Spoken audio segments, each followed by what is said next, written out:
പലരും അനുഭവിക്കുന്ന ഒരു പ്രശ്നമാണ്, അല്ലെങ്കിൽ പലരും ചോദിക്കുന്ന ഒരു ചോദ്യമാണ്. ഹൃദ്രോഗം വന്നു കഴിഞ്ഞാൽ, ഹാർട്ട് അറ്റാക്ക് സംഭവിച്ചു കഴിഞ്ഞാൽ എത്ര കാലത്തേക്ക് ശരീരത്തിന് ക്ഷീണം അനുഭവപ്പെടും? ക്ഷീണം എന്ന് പറയുന്ന ഈ ലക്ഷണം ഹൃദയാഘാതത്തിന് ശേഷം 80% ആളുകൾക്കും കാണപ്പെടാറുണ്ട്. രണ്ട് രീതിയിലാണ് ആളുകൾ ഇതിനെ പ്രതികരിക്കുക. ഒരു കൂട്ടം ആളുകൾ ചെറിയ ക്ഷീണം വരുമ്പോഴേക്ക് തന്നെ പേടിക്കാണ്, ഹാർട്ടിന് എന്തോ പറ്റിയെന്ന് അവർ വിചാരിക്കുകയാണ്. അവർക്ക് പേടിയാണ്. അത് കാരണം അവർ തീരെ ഇളകില്ല, എക്സർസൈസ് ചെയ്യില്ല, കംപ്ലീറ്റ് ബെഡ് റെസ്റ്റിലേക്ക് പോകും. അങ്ങനെ വരുമ്പോൾ ഹാർട്ടിന്റെ ഫിറ്റ്നസ് കുറയും, മസിൽസ് എല്ലാം ക്ഷീണത്തിലേക്ക് പോകും. അപകടമാണ്. രണ്ടാമത്തെ കൂട്ടം ആളുകളുണ്ട്, ക്ഷീണം ഉണ്ടെങ്കിലും അവരൊന്നും മൈൻഡ് ചെയ്യില്ല. ആ ക്ഷീണം വകവെക്കാതെ അവർ ഓവറായിട്ട് ഓരോന്ന് ചെയ്തുകൊണ്ടിരിക്കും. അങ്ങനെ വരുമ്പോൾ ചിലർക്കെങ്കിലും അത് ഹാർട്ടിന്റെ മിടിപ്പിന്റെ താളം തെറ്റിക്കാൻ സാധ്യതയുണ്ട്. ഹാർട്ട് ഫെയിൽ ആവാൻ വരെ റിസ്ക് ഉണ്ട്. ഈ രണ്ട് അപ്രോച്ചും തെറ്റാണ്. ഹാർട്ട് അറ്റാക്കിന് ശേഷം റിക്കവറി ചെയ്യുന്ന ഒരു വ്യക്തിയെ സംബന്ധിച്ചിടത്തോളം ഏത് രീതിയിലാണ് ക്ഷീണത്തെ നേരിടേണ്ടത് എന്ന് നമുക്ക് നോക്കാം. ആദ്യമായി, എന്തുകൊണ്ടാണ് ഹൃദ്രോഗിക്ക് ഹാർട്ട് അറ്റാക്കിന് ശേഷം ക്ഷീണം അനുഭവപ്പെടുന്നത് എന്നുള്ളത് നമുക്ക് നോക്കാം. ഇതിന്റെ ഒരു പ്രധാന കാരണം, ഹാർട്ട് അറ്റാക്ക് സംഭവിക്കുന്ന സമയത്ത് ഹൃദയത്തിലെ മാംസപേശികൾ പലർക്കും പെർമനന്റ് ആയിട്ട് നശിച്ചു പോകുന്നുണ്ട്, മരിച്ചു പോകുന്നുണ്ട്. ഈ നശിച്ചു പോയ ഹൃദയ മാംസപേശികൾക്ക് കോമ്പൻസേറ്റ് ചെയ്യാൻ വേണ്ടിയിട്ട് ഹൃദയത്തിന്റെ മറ്റു ഭാഗങ്ങൾ ഓവറായിട്ട് അധ്വാനിക്കേണ്ടി വരുന്നുണ്ട്. മാത്രമല്ല,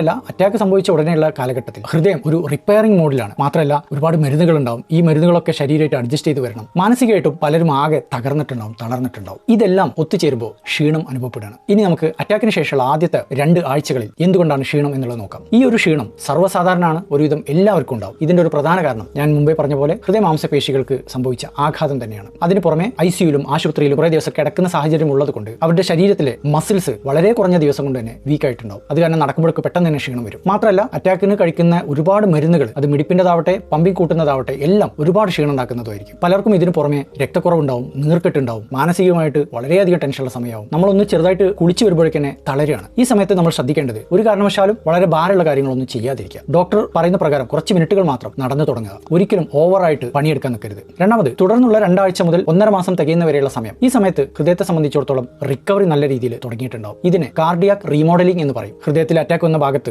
സ്കാർ ടിഷ്യൂ, കറകൾ രൂപപ്പെട്ട് തുടങ്ങിയിട്ടുണ്ടാവും. ഹൃദയം പുതിയ രീതിയിൽ അഡ്ജസ്റ്റ് ചെയ്ത് തുടങ്ങിയിട്ടുണ്ടാവും. ഈ സമയത്ത് ചെറിയ പ്രവർത്തനങ്ങളൊന്നും നമുക്ക് ക്ഷീണം അനുഭവപ്പെടില്ല. പക്ഷേ കുറച്ച് ഭാരമുള്ള ചെയ്യുമ്പോൾ പെട്ടെന്ന് തന്നെ തളരാൻ സാധ്യതയുണ്ട്. മരുന്നുകളൊക്കെ ശരീരം അഡ്ജസ്റ്റ് ഒരുവിധം ചെയ്ത് തുടങ്ങിയിട്ടേ ഉണ്ടാവുള്ളൂ. അതിന്റെ ക്ഷീണം ഉണ്ടാവും. മാനസികമായിട്ട് ഇപ്പോഴും ചിലപ്പോൾ നമ്മൾ ഡിപ്രഷനിലായിരിക്കും. ഈ സമയത്ത് ഒരുവിധം ചെറിയ രീതിയിലുള്ള ജോലികളൊക്കെ നമുക്ക് ചെയ്തു തുടങ്ങാം. നടത്തത്തിന്റെ സമയം ഡോക്ടർ പറയുന്ന പ്രകാരം കുറച്ചൊന്ന് കൂട്ടാം. പക്ഷേ കുനിഞ്ഞിട്ട് ഭാരമുള്ളത് ലിഫ്റ്റ് ചെയ്യുക ഒന്നും ചെയ്യാൻ പാടില്ല. മൂന്നാമത്തെ കാര്യം, അറ്റാക്കിന് ശേഷം 2 മുതൽ 6 മാസം വരെയുള്ള ടൈം പീരീഡ് എന്തുകൊണ്ട് ക്ഷീണം വരുന്നു എന്നുള്ളതാണ്. ഭൂരിപക്ഷം ആളുകൾക്കും ക്ഷീണം ഈ സമയത്ത് ഉണ്ടാവാറില്ല. ഇതിന്റെ ഒരു പ്രധാന കാരണം, ഹാർട്ടിന്റെ റീമോഡലിംഗ്, റിപ്പയറിംഗ് നല്ല രീതിയിൽ നടന്നു കഴിഞ്ഞിട്ടുണ്ടാവും. ശരീരം അതിന്റെ ഫിറ്റ്നസ് വീണ്ടെടുത്തിട്ടുണ്ടാവും. മരുന്നുകളൊക്കെ ഒരുവിധം നല്ല രീതിയിൽ അഡ്ജസ്റ്റ് ചെയ്ത് കഴിഞ്ഞിട്ടുണ്ടാവും. മരുന്നുകളുടെ ക്ഷീണം കുറഞ്ഞിട്ടുണ്ടാവും. മാനസികമായിട്ടും നമ്മളൊന്ന് ഉഷാറായിട്ടുണ്ടാവും. നമ്മുടെ പഴയ ജോലിയിലേക്ക് നമ്മൾ തിരിച്ചു പോയിട്ടുണ്ടാവും. ഈ സമയത്തും ക്ഷീണം തുടരുന്നുണ്ടെങ്കിൽ ഹാർട്ടിന്റെ പമ്പിംഗ് ശക്തി കുറഞ്ഞിട്ടുള്ളവർക്കായിരിക്കും. അതല്ലെങ്കിൽ ഒരുപാട് മരുന്നുകൾ ഇപ്പോഴും തുടർന്ന് കഴിക്കുന്നവർക്കായിരിക്കും. മറ്റു ചിലർക്ക് അറ്റാക്കിന്റെ മാനസികമായിട്ടുള്ള ആ ഒരു ഡിപ്രഷനും ടെൻഷനും കൊണ്ട് നടക്കുന്നവരുണ്ട്. അവർക്കും ക്ഷീണം വിട്ടുമാറില്ല. നാലാമത്തെ കാര്യം, 6 മാസത്തിന് ശേഷവും ക്ഷീണം അനുഭവപ്പെടുന്നുണ്ടെങ്കിൽ അതൊരിക്കലും നോർമൽ അല്ല. ഒരു കാർഡിയോളജിസ്റ്റിനെ കാണിച്ചേ മതിയാവും.